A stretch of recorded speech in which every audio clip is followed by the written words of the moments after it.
Gente, eu trago agora um convidado, nós temos aí muitos advogados em Cascavel. Mas assim, o advogado, como professor, como nós na área da comunicação, se você não estiver estudando, se você não estiver se informando, se você não estiver atualizando, você fica fora do mercado. E tem o profissional e o profissional. O doutor Catarino, que ele é muito conhecido, porque ele não foge dos assuntos, é atuante, e eu vi uma matéria dele, um assunto que está assim, sabe, correndo em todas as mídias sociais. Olha a pergunta, quanto custaria sua liberdade por uma mentira? Já parou para pensar nisso? Que loucura! Doutor, é um prazer recebê-lo. Feliz 2024, que Deus o mantenha sempre assim, esse profissional com qualidade que você é. Como está? Muito bem, obrigado pelo convite. É sempre um prazer estar aqui no seu programa. Eu gosto, gente que faz, vocês são pessoas que fazem pela sociedade. E quando você me convida, meu coração se enche de alegria, porque eu posso contribuir e colaborar com vocês. É sempre um prazer. Doutor, antes de entrar nesse assunto especificamente, como é que você consegue, você que é um homem de bastante fé, como advogado, como jurista, e vai lá e julga e condena, você tem momentos que você tem que realmente tomar a decisão. A sua fé, o fator, você sempre usa essa expressão, Deus na frente, ajuda muito na parte da lei? Como é que você vê religião e lei? Sim, eu sempre falo o seguinte, eu sou um cristão que é advogado e não um advogado que é cristão. É. Quando você não inverte essa ordem, você consegue preservar seus princípios e seus valores. E princípio e valor são fundamentos, é base, você não negocia, você não flexibiliza. Não flexibiliza. E ao mesmo tempo que você tem essas bases fortes, tanto dos princípios e valores cristãos, que são para mim muito evidentes e é o que eu pratico, a gente sempre fala assim que uma das coisas que Deus espera de nós não é a nossa perfeição, porque Ele sabe quem nós somos, mas Ele espera a nossa coerência com aquilo que a gente fala, com aquilo que a gente vive. E viver não existe uma vida dupla, né? Não existe agenda dupla. Você não é cristão na igreja, cristão e não é cristão em casa ou não é cristão na tua profissão. Então eu procuro aplicar esses princípios cristãos na minha profissão. E olha que coisa, às vezes as pessoas, como é que você consegue ser advogado, atuar na área criminal sendo um cristão? Me explica isso. Eu falei assim, uma das coisas que mais eu preservo é a verdade, falar a verdade. Jamais falar o que o cliente quer ouvir, mas principalmente preservar nele a confiança de que aquilo que você está falando para ele é algo que verdadeiramente vai acontecer. E aí você consegue, diante disso, trabalhar com o que a lei te possibilita. E muitas das vezes, a verdade, muitas das vezes não, na maioria das vezes, a verdade ela é a melhor saída para que o sujeito possa, muitas vezes, se livrar de uma enrascada. Você está julgando e o paciente te conta meias verdades. Numa altura do campeonato, você fala para ele, viu? Ou você fala a verdade ou você não fala. Isso pode alterar o julgamento de todo o pessoal do júri ou não? Com certeza. Exemplo, sempre falo o seguinte, se a pessoa está disposta a pagar o preço pela verdade. O que nós temos e vivemos é que é uma cultura da mentira. É uma mentira puxando outra mentira e a pessoa automaticamente trabalha a mentira como estilo de vida. Sem perceber, não é só as grandes mentiras, às vezes a pessoa é uma mentirinha, uma desculpa. Ah, por que você não foi lá? Ah, eu tive um problema. Não teve nada, você não queria ir. Por que você não falou, olha, muito obrigado pelo convite, não vou. Isso, e na área jurídica, e principalmente, por exemplo, você me traz aqui, na área criminal, eu tenho experiências em que a pessoa conta a verdade dela e durante o processo você começa a confrontar a pessoa, falando assim, olha, o que você contou não é verdade. Mas ela mentiu tanto para si mesma que ela já acreditou naquela mentira como se uma verdade fosse. Poxa. E aí ela começa a aprofundar na mentira e uma mentira puxa uma outra 7. E aí vira um lamaçal que ela depois não consegue sair. Eu tive uma experiência, e você pergunta porque foi uma experiência muito grande, em que uma mulher acabou matando o marido com um tiro na cabeça, dormindo. Poxa. E ela tinha contado na fase de inquérito policial e na fase de instrução processual, antes do julgamento pelo júri, de que a arma havia disparado na cabeça do marido. Só que ela tinha todo um histórico de abuso, de violência, algo terrível. Algo terrível. A vida dela foi construída baseada numa questão de tortura psicológica pelo marido, dos filhos e assim por diante. E tudo aquilo era verdade. Só que essa mentira comprometia toda a verdade. Eu disse para ela assim, eu acredito em tudo que você contou, menos nessa situação que você justifica a morte do seu marido. Eu aceito advogar para você. Olha que coisa aceitação. É assim, quem que você aceita advogar? Você pega qualquer caso pelo dinheiro? Eu não advogo pelo dinheiro. O dinheiro faz parte do processo, mas não é o dinheiro que motiva. Isso é princípio e valores. Ou seja, advocacia por propósito. E eu falei, desde que você conte a verdade, que você disparou um tiro na cabeça do seu marido com ele dormindo. E ela chorou muito.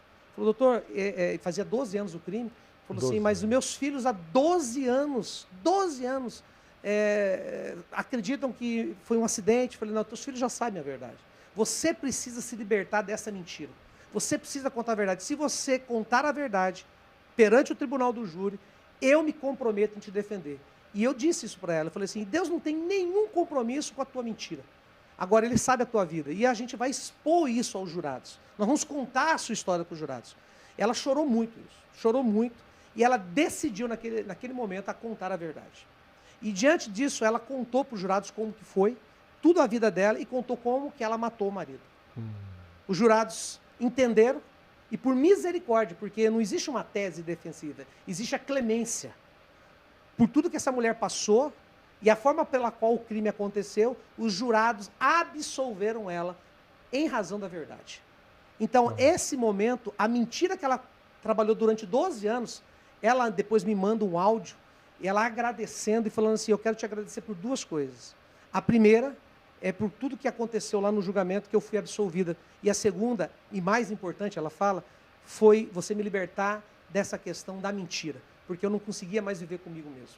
Poxa. Ou seja, a consciência, uma das coisas que você não foge é da sua consciência. Você dorme com ela, você acorda com ela. E a verdade, ela é libertadora. A verdade faz com que a pessoa viva de fato. A mentira aprisiona ela numa vida mentirosa. Entendo. E que ela sofre isso todos os dias. A pessoa faz o curso de Direito e tal, e está vindo um grupo bacana de gente, jovens, com maior acessibilidade às informações que nós tivemos na época de faculdade. Hoje, os professores estão preparados e esses jovens estão aceitando, lembrando que a ciência e a fé são paralelas. Como é que o direito está fazendo para que entendam que essas duas situações têm que estar sempre juntas? Existe alguma matéria, existe alguma orientação, um profissional que estão preparando os nossos profissionais, doutor? A gente sempre diz assim, eu dei aula de processo penal, né, principalmente da matéria penal, e eu gostava de dar aula. Mas uma das coisas que, além da própria ciência jurídica, a gente procura mostrar aplicações práticas da vida do direito. Muita gente, eu fazia isso, né, e os professores devem fazer isso. Não é só o que você fala, mas é como que você lida com aquilo que você fala. Tem muita gente hipócrita, que ensina uma coisa e vive outra. Uma das piores coisas que tem, e eu disse no início, é a pessoa não ser coerente com aquilo que ela fala, que ela ensina, com aquilo que ela vive. O que nós precisamos colocar, principalmente nos jovens, vamos falar da classe jurídica, nós temos centenas e milhares de cursos de direito no Brasil e na nossa região, dezenas de cursos de direito, que todos os anos colocam no mercado centenas e centenas de bacharéis que se tornam advogados. O dinheiro, ela é consequência de um bom trabalho. Sim. O dinheiro, ele vem com o tempo. Você não pode flexibilizar seu caráter por causa do dinheiro. Você não pode pegar e fazer a qualquer preço para ganhar um valor para se sustentar. Eu sempre falo, né, Provérbios, eu estava lendo esses dias, falei assim, é melhor você ser pobre do que mentiroso. Provérbios diz isso. Tá vendo? Né? É melhor ser pobre do que mentiroso. Por quê? Porque as pessoas estão, para poder ter dinheiro, para poder ter uma posição social, para poder ser reconhecido na sociedade, ou para manter-se no poder, ou para conquistar o poder, preferem optar pela mentira. Então aí a Bíblia vem em Provérbios e diz assim, que escrita 3.000 anos atrás, 3.000 anos por Salomão, fala assim, é melhor ser pobre do que mentiroso. E ele continua assim, ó, o homem faz os seus planos, mas quem deixa que ele aconteça é Deus. Então, quando a gente pega a fé, e eu não estou falando de religião, estou falando de fé, e você aplica isso no seu dia a dia, daquilo que você faz como profissional, seja médico, seja advogado, seja engenheiro, seja um pedreiro, seja uma dona de casa, aquilo que você faz, a Bíblia fala, e eu aplico isso, faça como se estivesse fazendo para Deus. E para Deus você não faz menos do que excelência. E quando você faz isso, você abençoa a vida de pessoas. Então, esse propósito é que nós, eu falo, que possamos ensinar esses novos que estão vindo, dando o exemplo e mostrando para eles que é possível você ser bem-sucedido, é possível você ser um profissional reconhecido, você ter dinheiro, ter um conforto para a sua família, falando a verdade. A verdade vale muito mais que a mentira. Doutor, nós estamos falando e eu queria te fazer uma pergunta, principalmente quando existe o abuso sexual, quando envolve filhos, aí a gente quer realmente ou mentir ou levar para o lado da vingança. Como é que funciona isso? O que você aconselha quando chega, passa um período, porque geralmente os filhos ou a filha, ele não fala no início, passou um tempo. O que fazer? A gente sempre fala, e quando a gente é procurado e demandado em casos graves como esse, a gente fala que questões de abuso, e acontece muitas vezes dentro do núcleo familiar. Um tio, um padrasto, um avô, um primo, um sobrinho, que acabam abusando de uma criança, e aí aquilo fica no meio do núcleo familiar, e passa-se anos, e acaba essa história vindo à tona depois que a pessoa, às vezes, foi abusada quando criança, aquilo afetou durante toda a sua adolescência, a sua juventude, e depois de anos se vem à tona numa terapia, alguma coisa, que consegue se revelar que isso aconteceu. O que a maioria das vezes acontece? A família se revolta e quer justiça. Mas às vezes não é justiça, às vezes é vingança. E uma das coisas, eu atendi agora recentemente uma situação em que eu falei para a família estava extremamente arrasada, porque não pôde proteger a filha quando tinha 6 anos e 7 anos de idade, foi abusada, e agora ela já está com quase 30, casada, que durante a terapia veio essa questão e veio quem era o abusador, que era um familiar. E me procuraram porque queriam processar e queriam... E eu disse, e aí que entra o papel, né, do advogado, mas principalmente daquele que, porventura, né, tem como propósito, além do valor. Financeiramente, você colocaria um valor e você aceitaria o caso e vamos processar essa pessoa. Mas dar o conforto para a família e principalmente dar a orientação devida. Olha, as consequências de um processo criminal, as consequências não somente durante o processo, mas que vai desencadear nessa pessoa que seguiu a vida dela mesmo com sofrimento, de reabrir essa ferida, de você revitimizar ela, qual vai ser o ganho disso e o prejuízo, e colocar para que a família possa decidir. Isso eu estou dizendo porque isso parte do profissional para profissional, em que você pode jogar gasolina numa situação e piorar, ou você pode não fazer com que o sujeito não seja responsabilizado, mas saber o dano e a consequência disso. Eu sempre oriento, quando a pessoa descobre um abuso, denuncie imediatamente. Existem circunstâncias como essa, que o dano de denunciar depois de 25 anos que aconteceu, seria maior para a vítima do que para o próprio abusador. Né? Então, isso é uma questão de conversar, de você colocar. Agora, você coloca uma situação do jeitinho. Nós vivemos uma cultura da mentira. Sim. As pessoas entendem que é mais fácil eu manter a mentira para me safar de uma responsabilidade do que eu encarar as consequências dessa responsabilidade contando a verdade. E isso é complicado porque começa dentro de casa. Claro. Às vezes eu já advoguei na esfera, principalmente da infância e juventude, e você vê que a reincidência nessa faixa etária, que aplica o ECA, né, o Estatuto da Criança e do Adolescente, que é um dos mais modernos do mundo, e funciona. Né? Só que nós temos para a cultura, mas o menor, ele volta a praticar crime e não dá nada. O maior problema é quando você vai para a estrutura familiar. Você vê que a maioria, esmagadora, dos adolescentes em conflitos com a lei, eles têm uma família desestruturada, seja na questão do uso de drogas, seja na questão da mãe que abandonou o pai que abandonou a mãe, é a presença de alcoolismo e tudo.